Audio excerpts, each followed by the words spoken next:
दुनिया ने कल रात सीनेटर लिंडसे ग्राहम को खो दिया, जो अमेरिका के लिए बेहद दुखद था। और वहीं इंटरनेट पर घिनौने लोग हैं जैसे अन्ना कास्पेरियन, जो ऐसी बातें कह रही हैं कि अच्छा हुआ वो चले गए क्योंकि वो इजराइल के बहुत समर्थक थे, लेकिन साथ ही इस्लामी शासन के बहुत खिलाफ भी थे, जो कि जाहिर है अन्ना कास्पेरियन खुद बर्दाश्त नहीं कर सकती।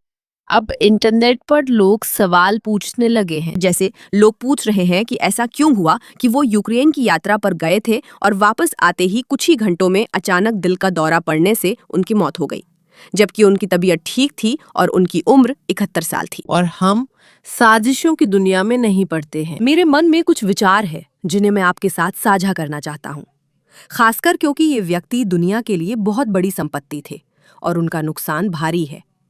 मैं बहुत दुखी हूँ। उन्होंने आखिरी बार राष्ट्रपति ट्रंप से बात की थी। चलिए देखते हैं। इसे और भी अजीब बनाता है कि मुझे कल रात, आप जानते हैं, शुरुआती शाम में शायद 7 बजे के आसपास एक कॉल आया था। उन्होंने कॉल कर कहा, हम सेव अमेरिका एक्ट के लिए तैयार हैं, और इसे जोर शोर से आगे बढ़ा रहे थे। वो लौटे और बोले कि अभी यूक्रेन से आए हैं। मैंने कहा सफर लंबा था। उनकी आवाज थकी थी पर ठीक थे, बस थोड़ा थकान थी। ऐसा होना भी स्वाभाविक था।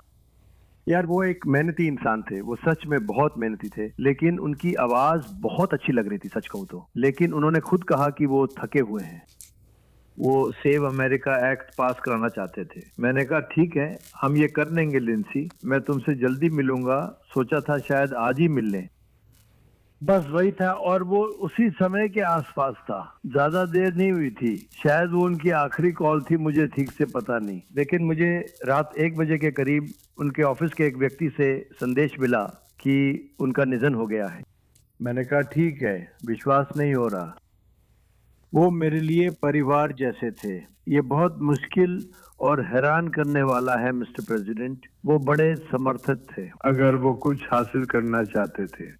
उनमें खासियत थी कि वो डेमोक्रेट्स और रिपब्लिकन्स दोनों को संभाल सकते थे। अगर मुझे असली समस्या होती तो मैं अक्सर नहीं पूछता था, लेकिन अगर मुझे किसी डेमोक्रेट के साथ कोई समस्या होती तो वो उसे सुलझा सकते थे। आप जानते हैं, लिंडसे ग्राहम के बारे में एक दिलचस्प बात और जो मैंने अभी ऑनलाइन देखी वो ये है कि वो सालों साल सेनेट में रहे, और मुझे लगता है कि आखिर में उनकी नेट वर्थ कुछ $3 मिलियन जैसी थी। जाहिर है, अगर आप इसकी तुलना कुछ और लोगों से करें, जैसे कि मैं नाम नहीं लूंगी, लेकिन उन्होंने तो $10 मिलियन कमाए हैं। वो ऐसे इंसान थे जिन्होंने बस अपना सिर झुकाकर काम किया, और ना तो बहुत सारा पैसा कमाने की कोशिश की, ना ही बहुत ज्यादा मशहूर होने की, बल्कि वो उन चीजों को आगे बढ़ाते रहे जिनकी उन्हें सच में परवाह थी। इससे कई लोग, खासकर ईरानी हुकूमत यानी इस्लामिक रिपब्लिक, परेशान हो गई। जब मैं ईरानी कहती हूँ तो अच्छे ईरानी लोगों की बात नहीं करती, मेरा मतलब नेतृत्व से है, इस्लामिक रिपब्लिक से, जो उनसे इतनी नफरत करते थे कि हाल ही में एक जनाजा जुलूस निकाला था। उन्होंने लिंडसे ग्राहम की तस्वीर लगाई थी जिसमें उनके सिर पर निशाना बना हुआ था। इस तस्वीर को देखिए, ये इस्लामिक रिपब्लिक की हालती घटना है। लिंडसे ग्राहम, तुम्हारा सिर जल्दी या देर से कलम कर दिया जाएगा। अब ये और इसके अलावा ये भी कि वो यूक्रेन में थे। रूस ने खुमैनी के जनाजे में एक प्रतिनिधि मंडल भेजा था और वो उसके तुरंत बाद वापस आ जाते हैं। किसी के उन्हें मारने की धमकी ने बहुत से लोगों को बहुत उलझन में डाल दिया है, और जाहिर है इस विषय पर बहुत सारी साजिशी थ्योरीज भी हैं। मैं इन साजिशी थ्योरीज में विश्वास नहीं करती, लेकिन ये मुझे दिलचस्प लगती हैं। ये अलेक्जेंडर दुगिन की तरफ से है, जिन्हें आप हमारे कंटेंट से जानते हैं। वो रूस के पीछे के मास्टरमाइंड है, और वहाँ जो खतरे चल रहे हैं और पश्चिम में घुसपैठ की जो योजनाएं हैं उनके भी लिखा गया है। लिंडसे ग्राहम की अचानक मौत ट्रंप को भेजा गया काला संकेत हो सकती है। मुझे नहीं लगता कि ये ईरानियों ने किया था। सबसे ज्यादा संभावना है कि ये मोसाद का काम था, ताकि ट्रंप को ईरान से युद्ध के लिए उकसाया जा सके। मतलब अगला नंबर तुम्हारा है। लिंडसे ग्राहम ट्रंप की छाया थे, उनका काला रूप। मेरी एक थ्योरी है दोस्त, डगलस मरे का कहना है कि जब भी कोई इजराइल या यहूदियों पर किसी चीज का इल्जाम लगाने की कोशिश करता है तो लगभग हमेशा वही लोग असल में वही कर रहे होते हैं। इस्लामिस्ट लोग अफवाह फैलाते हैं कि इजराइल इंसानों के साथ बलात्कार कराने के लिए कुत्तों का इस्तेमाल करता है, जबकि ये इजराइल से नहीं है। आप जानते हैं ये कहाँ से आता है, और आमतौर पर हम देखते हैं कि इस तरह की बातें बार बार होती रहती हैं। और मुझे ये बहुत संदिग्ध लगता है कि रूस तुरंत एक वॉइस नोट भेजता है जिससे ऐसा लगे कि ज़ायनिस्ट्स लिंडसे ग्राहम के पीछे थे। अब मैं बस एकदम साफ कर दूं, सारी साजिशों में से ये सोचना कि इजराइल अपने सबसे अच्छे दोस्त को राजधानी में मारने जाएगा, ये बिल्कुल बेतुका है। ये सचमुच बकवास है, खासकर जब इस्लामिक रिपब्लिक खुलेआम इस आदमी को धमका रही है और वो शख्स यूक्रेन रूस जा रहा है। ये दोनों समान नहीं है, लेकिन उसी वक्त वहां रूसी प्रतिनिधिमंडल भी था। एक पोस्ट के अनुसार, हालांकि मुझे नहीं पता कि ये सच है या नहीं, जिस फैक्ट्री का उन्होंने दौरा किया कुछ घंटे बाद रूस ने उस पर हमला किया। मुझे लगता है इस पर हमें खुद सवाल करना चाहिए। जैसा कि लॉरा लूमर ने लिखा, मैं हर बात पर सीनेटर लिंडसे ग्राहम से सहमत नहीं थी, लेकिन वे इस्लाम और जिहाद के खिलाफ एक जबरदस्त लड़ाकू थे और जब भी जरूरत पड़ी उन्होंने हमेशा राष्ट्रपति ट्रंप के साथ वोट किया। उन्होंने यहूदी विरोध के खिलाफ भी सीनेट के किसी भी अन्य सदस्य से ज्यादा लड़ाई लड़ी और आप उन पर भरोसा कर सकती हैं कि हमारे देश के खतरों के बारे में उनकी नैतिक स्पष्टता हमेशा बनी रही, भले ही उनकी कुछ कट्टर प्रवृत्तियां थीं। मैं आशा करती हूं कि उनकी अचानक हुई मौत की जांच हो। ऐसा माना जा रहा है कि उन्हें जहर दिया गया और विदेशी दुश्मनों की ओर से उनकी जान को मिली हालिया धमकियों के चलते जल्द विश्व विज्ञान रिपोर्ट करानी चाहिए। मैं बता सकती हूँ कि अगर सच में ईरान जिम्मेदार था तो ट्रंप बिल्कुल खुश नहीं होने वाले। ये हमने वीडियो में उनकी वॉइस नोट से जाना। ये दिल तोड़ने वाला है।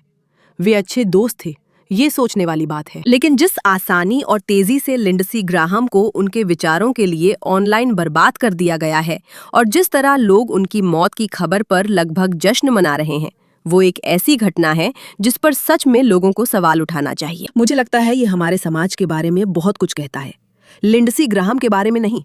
फर्क नहीं पड़ता कि आप किसी की राजनीति से सहमत हैं या नहीं। सच्चाई ये है कि अगर आप किसी ऐसे शख्स की मौत का जश्न मनाने लगे जो आपके पक्ष में है, चाहे आप उससे असहमत हों, तो इसमें जरूर कुछ गलत है और आपको देखना चाहिए कि इस वक्त इंटरनेट पर क्या हलचल मची हुई है। आप जल्दी ही साजिशी सिद्धांतों में जा सकते हैं, लेकिन मुझे लगता है कि टॉक्सिकोलॉजी रिपोर्ट का इंतजार करना चाहिए। ये लॉरा लूमा से है। कुछ समय पहले टकर कार्लसन ने पुतिन के सलाहकार अलेक्जेंडर डुगिन का इंटरव्यू लिया था, जिन्होंने सीनेटर लिंडसे ग्राहम की हत्या की मांग की थी, लेकिन बाद में ट्वीट डिलीट कर दिया। हमने अभी उनके बारे में बात की थी। कुछ महीने पहले ही टकर कार्लसन ने अपने पॉडकास्ट पर लिंडसे ग्राहम की खून से सनी हुई तस्वीरें दिखाई थी ताकि उन्हें बदनाम किया जा सके, और इसका टाइटल था वे मागा को हाईजैक कर रहे हैं। अजीब है कि पॉडकास्ट प्रसारित होते ही डुगिन ने भी ग्राहम पर यही टिप्पणी की, जबकि रूसी सरकारी मीडिया ने यूक्रेन समर्थक सीनेटर की हत्या की मांग की। पिछले हफ्ते ईरान और रूस ने ग्राहम की हत्या की मांग की थी। यूक्रेन से लौटने के अगले दिन उनकी मौत हो गई। जहर के कारण किसी को कार्डियक अरेस्ट हो सकता है। क्या लिंडसे ग्राहम की हत्या रूस या ईरान ने की? अब वक्त है कि सभी वोक राइट पॉडकास्टर्स जिनके डुगिन से संबंध हैं की जांच FBI निदेशक द्वारा कराई जाए। ये स्पष्ट है कि इन सभी पॉडकास्टर्स ने रूस के साथ लगभग एक जैसी बातें समन्वित की हैं और अब समय आ गया है कि इसकी जांच अमेरिकी न्याय विभाग द्वारा कराई जाए। अब बहुत हो गया, ये बहुत खतरनाक होता जा रहा है। टकर को रूस जाकर पुतिन और डुगिन का इंटरव्यू लेने की अनुमति क्यों दी गई? असली कहानी क्या है? डुगिन हर दिन टकर कार्लसन का प्रचार क्यों करता है, जबकि वो अमेरिकी सांसदों की हत्या और अमेरिका के विनाश की मांग करता है? उम्मीद है मैगा के लोग देखेंगे कि रूसी सरकार कितनी बुरी है, कुछ गड़बड़ है। मुझे शक है लिंडसे ग्राहम की हत्या हुई, ये सब समझ से बाहर है। इसे मारने के लिए हत्या की गई थी। ये आदमी ट्रंप के लिए समस्या है, उसके बिना दुनिया बेहतर होगी। ठीक है, ये अलेक्जेंडर डुगिन की ओर से है, एक डिलीट किया गया पोस्ट। ये ट्रंप की ओर से एक पोस्ट है जिसमें लिंडसे ग्राहम की एक तस्वीर है जिसमें ऐसा लग रहा है जैसे उनकी हत्या कर दी गई हो। ये हनानी नफ्ताली के विचार है कि क्या उन्हें सच में मारा गया था।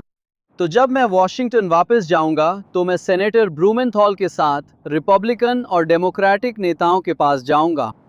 देखना है कि क्या हम रूसी प्रतिबंध पैकेज को आगे बढ़ा सकते हैं जिससे राष्ट्रपति ट्रंप को युद्ध खत्म करने में मदद मिलेगी। 24 घंटे बाद उनकी मृत्यु की घोषणा कर दी गई। उनके कार्यालय ने बयान में इसे संक्षिप्त और अचानक बीमारी कहा। रिपोर्ट्स के अनुसार शनिवार रात उनके कैपिटल हिल घर पर कार्डियक अरेस्ट के कारण आपात सेवाएं बुलाई गईं। रिपोर्ट्स के अनुसार पैरामेडिक्स ने बंद दरवाजे को तोड़कर अंदर प्रवेश किया, CPR दिया और उन्हें स्ट्रेचर पर ले गए। वो 71 साल के थे। उन्होंने अभी गुरुवार को ही 71वां जन्मदिन मनाया था। उन्होंने कोई लक्षण नहीं दिखाए थे। उनके एक वरिष्ठ स्टाफर ने NBC न्यूज को बताया कि सेनेटर अस्वस्थ महसूस नहीं कर रहे थे। अगर इतना काफी नहीं तो FBI भी शामिल हो गई है। FBI निदेशक काश पटेल ने घोषणा की है कि ब्यूरो स्थानीय अधिकारियों की मदद कर रहा है और हर आवश्यक संसाधन उपलब्ध करा दिया गया है। FBI सिर्फ स्थानीय पुलिस नहीं, FBI ने आखिरी बार कब किसी ऐसे सेनेटर की मौत में मदद की थी जो प्राकृतिक कारणों से मरे हों? बताइए। क्योंकि देखिए, मैं आज वो सवाल पूछ रहा हूं जो मुझे लगता है बहुत से लोग भी पूछ रहे हैं, लेकिन इससे पहले कि हम किसी भी जवाब, सिद्धांत या न जाने क्या क्या में जाएं, आपको समझना होगा कि लिंडसे ग्राहम कौन थे, क्योंकि वही संदर्भ सबसे जरूरी है। लिंडसे ग्राहम शायद वॉशिंगटन में विदेश नीति पर सबसे आक्रामक और सबसे मुखर सेनेटर थे। वो सेवानिवृत्त एयरफोर्स कर्नल थे। वो जिसे थ्री एमिगोज कहा जाता था, उस समूह के आखिरी जीवित सदस्य थे, उन सेनेटरों के समूह के जो धरती के हर संघर्ष क्षेत्र में तानाशाहों और अत्याचारियों का सामना करने के लिए जाते थे। वो शायद पूरे यूनाइटेड स्टेट्स सेनेट में इजराइल के सबसे मजबूत समर्थकों में से एक थे। वो ईरानी शासन के कट्टर आलोचक थे। वो यूक्रेन के लिए एक अडिग समर्थक थे। वो रूस के खिलाफ कड़े प्रतिबंध लगाने के लिए सबसे ज्यादा जोर देने वाले व्यक्ति थे। और अपनी मृत्यु से कुछ दिन पहले ही वो कीव में थे। हम जानते हैं कि वे किस तरह के लोग हैं। ईरानी टीवी उनकी मौत का जश्न मना रहा है। मैं सेनेटर लिंडसे ग्राहम की मौत पर ईरानी जनता को बधाई देता हूं। मैं चाहता हूं कि अमेरिका के लोग राष्ट्र की बर्बादी पर खुश हों।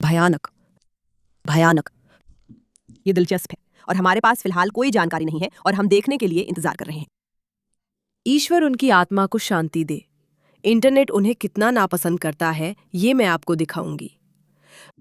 क्योंकि अगर आप देखें सच में लिंडसे ग्राहम को सर्च करें तो आपको यहाँ क्या मिलेगा, ये देखिए। अन्ना कास्पेरियन की तरफ से अच्छा हुआ छुटकारा मिला। निक फुएंटेस की तरफ से भी अच्छा हुआ छुटकारा मिला। बहुत घिनौना है। लिंडसे ग्राहम ने अपनी यात्रा में अगला कदम बढ़ाया है, जिसमें वो नफरत करने वालों को जियूस और पीट पोसाइडन पर हमला करने के लिए मनाने की कोशिश कर रहे हैं। उन्होंने कहा कि जियूस और पोसाइडन, वो कहते हैं कि इसमें सिर्फ कुछ हफ्ते लगेंगे जब हम जमीन पर सैनिकों के लिए रो रहे होंगे और कोई तरीका नहीं है कि पोसाइडन उस जलडमरू मध्य को बंद कर सके। और यहाँ आप देख सकते हैं कि वो बार बार यही बात कर रहे हैं कि वो युद्ध में विश्वास करते हैं और लोग उनके बारे में ऐसे बात कर रहे हैं जैसे वो युद्धोन्मादी हैं। युद्धोन्मादी, जैसे कि वो बस युद्ध ही चाहते हैं, वो बस युद्ध ही चाहते हैं, वो बस युद्ध ही चाहते हैं। असल में सामने आता है कि वो वहाँ के कुछ चुनिंदा लोगों में थे जिनमें सामान्य समझ थी, जो रूस और इस्लामवादियों के खतरे को समझते थे। मैं आशा करती हूँ कि यह चैनल उनकी याद को सम्मान देगा। इस विषय पर ध्यान देने के लिए धन्यवाद।